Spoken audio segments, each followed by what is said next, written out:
রাধে রাধে। গীতার মূল্যায়নের আগের ভিডিও ছিল গীতার ২য় অধ্যায়ের ৫৮ নম্বর শ্লোকের অনুবাদ সহ ব্যাখ্যা করে বলেছিলাম। আজ ৫৯ নম্বর শ্লোক ব্যাখ্যা করে অনুবাদ সহ বলবো।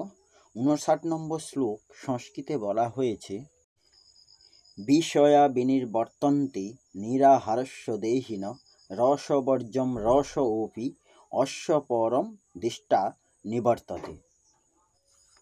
এই শ্লোকের অনুবাদ হল, দেহধারী জীব ইন্দ্রিয় সুখভোগ থেকে নিবৃত হতে পারে, কিন্তু তবুও ইন্দ্রিয় সুখভোগের আসক্তি থেকে যায়। কিন্তু উচ্চতর স্বাদ আস্বাদন করার ফলে সেই বিষয় তৃষ্ণা থেকে চিরতরে নিবৃত হওয়া যায়।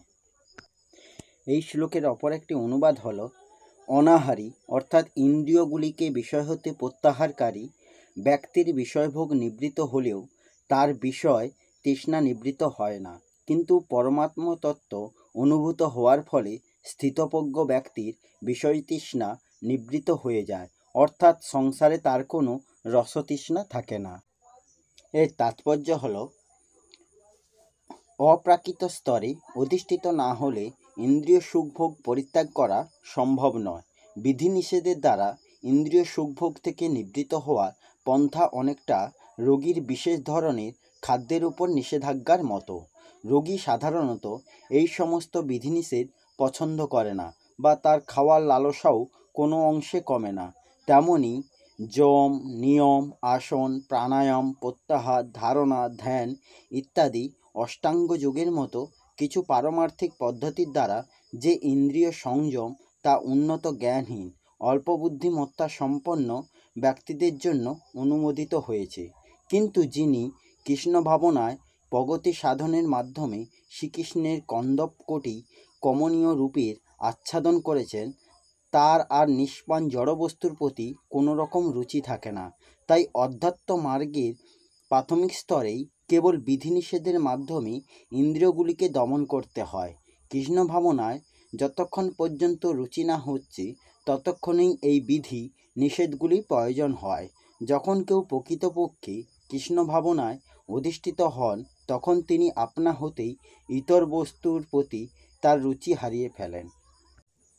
এই শ্লোকের ব্যাখ্যা হল, বিষয়া বিনির্বর্তন্তে নিরাহারস্য দেহিন রসবর্জম। এই দুই প্রকারের মানুষ অনাহারী হয়। প্রথম হচ্ছে স্বেচ্ছায় খাদ্যবস্তু বর্জন করা অথবা অসুস্থতার জন্য খাদ্য গ্রহণে অক্ষম হওয়া।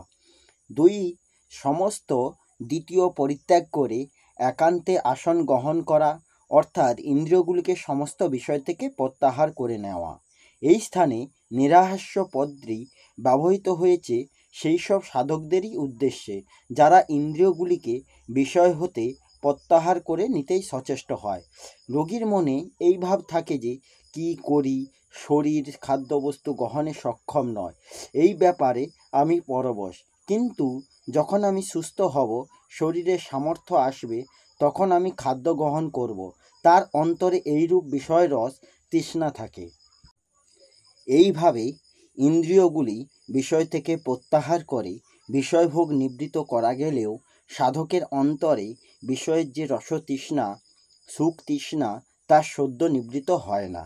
যাদের স্বাভাবিকভাবে বিষয়ে অনুরক্তি কম এবং যারা তীব্র বৈরাগ্যবান, সেই সব সাধকের রসতৃষ্ণা সাধনাবস্থায় নিবৃত হয়ে যায়।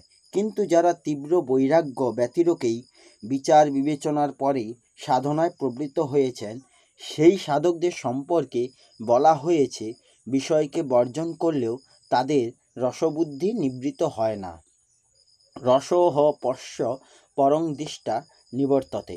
এই স্থিতপ্রজ্ঞের রসবুদ্ধি পরমাত্মাকে অনুভব করে নিবৃত হয়ে যায়। রসতৃষ্ণা নিবৃত হলেই যে তিনি স্থিতপ্রজ্ঞ হবেন এমন কোনো নিয়ম নেই, কিন্তু স্থিতপ্রজ্ঞ হলে রসবুদ্ধি যে থাকে না, এটাই নিয়ম। রসহ পশ্য পদ্রির দ্বারা এই অর্থ পরিস্ফুট হয় যে রসতৃষ্ণা সাধকের অহংবোধ অর্থাৎ আমিত্বের মধ্যে থেকে যায়। এই রসতৃষ্ণাই স্থূলরূপে আসক্তির রূপ ধারণ করে। সুতরাং সাধকের কর্তব্য হচ্ছে নিজ অহংকার থেকে তৃষ্ণা দূর করা, এই ভেবে যে আমি তো নিষ্কাম, আসক্ত হওয়া, কামনা করা আমার উচিত নয়। এইভাবে নিষ্কাম ভাব এলে অথবা নিষ্কাম হওয়ার উদ্দেশ্য থাকলে রসতৃষ্ণা অপসৃত হতে থাকে এবং পরমাত্ম তত্ত্ব অনুভূত হলে তৃষ্ণা সর্বতোভাবে শেষ হয়ে যায়।